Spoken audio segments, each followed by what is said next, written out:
Subhash sir, മറ്റു വേദിയിരിക്കുന്ന ബഹുമാന്യരെ, പ്രിയപ്പെട്ട സുഹൃത്തുക്കളെ, പ്രിയപ്പെട്ട പ്രശാന്തിന്റെ കുടുംബാംഗങ്ങളെ, ഞങ്ങളുടെ ഏറ്റവും പ്രിയപ്പെട്ട സുഹൃത്ത് പ്രമോദ് സാർ ഉൾപ്പെടെ, നമ്മുടെ ശിവരാജ് സാർ ഉൾപ്പെടെ എല്ലാ ബഹുമാന്യരെയും ഓർത്തുകൊണ്ട് നമ്മൾ ഇന്ന് ഒരു ആത്മാവിന്റെ ഓർമ്മ അനുസ്മരിക്കുന്നതോടൊപ്പം അദ്ദേഹത്തിന്റെ ജീവിതത്തിന്റെ നന്മകളെ ഉൾക്കൊണ്ടുകൊണ്ട് ഇപ്പോൾ ഇവിടെ ആയിരിക്കുന്ന കുഞ്ഞുങ്ങൾക്കും സഹായം അർഹിക്കുന്നവർക്കും നമ്മളെ കൊണ്ട് കഴിയുന്ന ഒരു സഹായ പദ്ധതിയുമായി മുന്നോട്ട് പോകുന്ന ഈ വലിയ ചടങ്ങിന് എല്ലാ ആശംസകളും അർപ്പിക്കുകയാണ്. നമ്മൾ ഒരു കാര്യം ജീവിതത്തിൽ ഉറപ്പാണ്, ജനിക്കുന്ന ഓരോരുത്തരും മരിക്കുമെന്നത്.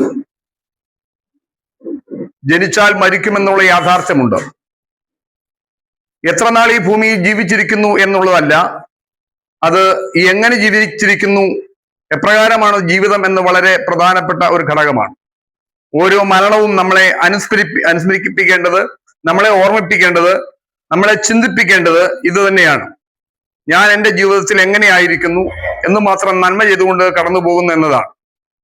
വഴിയിൽ എല്ലാവരുടെയും കാല് തട്ടിക്കൊണ്ട് ഇരിക്കുന്ന ഒരു പാറ, അത് നൂറ്റാണ്ടുകളായി ജീവിക്കുന്ന ആർക്കും നന്മ ചെയ്തുകൊണ്ടല്ല ജീവിക്കുന്നത്. അത് മറ്റുള്ളവരുടെ വഴിമുടക്കി കാല് വേദനിപ്പിച്ച് നിൽക്കും. എന്നാൽ ഒന്നോ രണ്ടോ ദിവസം വിടർന്ന് സുഗന്ധം പരത്തി കണ്ണിന് മനോഹാരിത നൽകി സന്തോഷം നൽകിക്കൊണ്ട് കടന്നു പോകുന്ന ഒരു പുഷ്പം, അതിന്റെ ജീവിതം ചെറുതെങ്കിലും അത് മറ്റുള്ളവർക്ക് നന്മ ചെയ്തുകൊണ്ട് സന്തോഷം പരത്തിക്കൊണ്ട് ജീവിക്കുന്നു. നമുക്ക് നമ്മുടെ ജീവിതത്തിൽ ഒരു വെല്ലുവിളിയായി, ഒരു ചലഞ്ചായി ഏറ്റെടുക്കേണ്ടത് ഇതാണ്: എന്റെ ജീവിതം എങ്ങനെയാണ്, എത്രമാത്രം നന്മ ചെയ്തുകൊണ്ടാണ് ജീവിക്കുന്നത്. അത് നമുക്ക് ജീവിതത്തിൽ നന്മ പകരാൻ ഉള്ളൊരു പ്രചോദനമായി മാറട്ടെ എന്നാണ് എൻ്റെ ആശംസ. പ്രമോദ് സാറ് ഞങ്ങളുടെ KPST എന്ന അധ്യാപക സംഘടനയുടെ തിരുവനന്തപുരം നോർത്ത് സബ് ജില്ലയുടെ സെക്രട്ടറിയായി വർഷങ്ങളായി സേവനമനുഷ്ഠിച്ച് ഇപ്പോൾ തിരുവനന്തപുരം റവന്യൂ ജില്ലയുടെ കൗൺസിലറായി ഈ വർഷം ഉത്തരവാദിത്വം ഏറ്റെടുത്ത് മുന്നോട്ട് പോകുമ്പോൾ അധ്യാപക സമൂഹത്തിന് മൊത്തം അദ്ദേഹം നൽകുന്ന വലിയ സംഭാവനയും സേവനവും ഞാൻ ഇവിടെ പ്രത്യേകമായി അനുസ്മരിക്കുകയാണ്. അതാണ് ഞാൻ മുമ്പേ പറഞ്ഞത്, നാം ജീവിച്ചിരിക്കുന്ന കാലത്ത് എത്രമാത്രം നന്മ ചെയ്തുകൊണ്ട് അധ്യാപകരുടെ ഓരോ കാര്യങ്ങളിലും അവരുടെ ബുദ്ധിമുട്ടുകളിൽ, അപ്പോയിന്റ്മെന്റ് കിട്ടാതിരിക്കുന്ന സന്ദർഭങ്ങളിൽ അവർക്ക് ആവശ്യമായ സഹായം ചെയ്തു കൊടുക്കുന്നതിൽ, കുഞ്ഞുങ്ങളുടെ എല്ലാ കാര്യങ്ങളും ഏറ്റെടുത്ത് ചെയ്യുന്നതൊക്കെ വളരെ മുൻപന്തിൽ നിന്ന് നയിക്കുന്ന പ്രിയപ്പെട്ട പ്രമോദ് സാറ് ഇത്തരത്തിലൊരു സംരംഭം ജ്യേഷ്ഠന്റെ ഓർമ്മയ്ക്കായി, ഈ നാട്ടിലെ കുഞ്ഞുങ്ങൾക്കായി അത് നൽകുമ്പോൾ അത് ചെറുതെങ്കിലും അത് പിന്നീട് വളരുമെന്നാണ് എൻ്റെ പ്രതീക്ഷ. അത്തരത്തിൽ ഒരു നന്മയുടെ, ഒരു സ്നേഹത്തിന്റെ കണിക കാണിച്ചുകൊണ്ട് അത് മറ്റുള്ളവർക്ക് പ്രകാശമായി പരത്തിക്കൊണ്ട് ആ ജീവിതത്തെ ഉദാത്തമാക്കി തീർക്കുക, ശ്രേഷ്ഠമാക്കി തീർക്കുക എന്നതാണ് ജീവിച്ചിരിക്കുന്നവർ മരിച്ചവർക്ക് ചെയ്യാവുന്ന ഏറ്റവും നല്ല കടമ. ആ കടമയും ഉത്തരവാദിത്വവും ധാർമ്മികതയും പ്രിയപ്പെട്ട പ്രമോദ് സാർ ഏറ്റെടുത്തുകൊണ്ട് ഈ സംരംഭത്തിന് തുടക്കം കുറിക്കുമ്പോൾ, സൂര്യൻ അസ്തമിക്കുന്ന സന്ദർഭത്തിൽ ഗീതാഞ്ജലിയിൽ ഒരു കഥയുണ്ട്, രവീന്ദ്രനാഥ് ടാഗോറിന്റെ ഒരു കഥ, അതോടെ പറഞ്ഞാൽ അവസാനിപ്പിക്കാം. സൂര്യൻ അസ്തമിക്കാൻ പോവുകയാണ്, ഭൂമി മൊത്തം ഇരുട്ടാകുന്നു.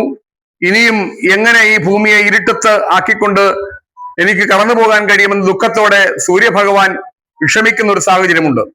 അപ്പോ ചന്ദ്രനോട് ചോദിച്ചു, ചന്ദ്ര, ഞാൻ പോവുകയാണ്, നീ ഭൂമിക്ക് പ്രകാശം പരത്താമോ? അപ്പൊ ചന്ദ്രൻ വന്ന് പറയുന്നുണ്ട്, എന്നെ കൊണ്ട് കഴിയില്ല ഭഗവാനെ, മേഘങ്ങൾ വന്ന് എന്നെ മൂടിക്കളയും, അപ്പോൾ ഞാൻ ഇരുട്ടായി പോകും, എനിക്ക് ഇരുട്ടിൽ മറ്റുള്ളവർക്ക് പ്രകാശം കൊടുക്കാൻ കഴിയില്ലല്ലോ.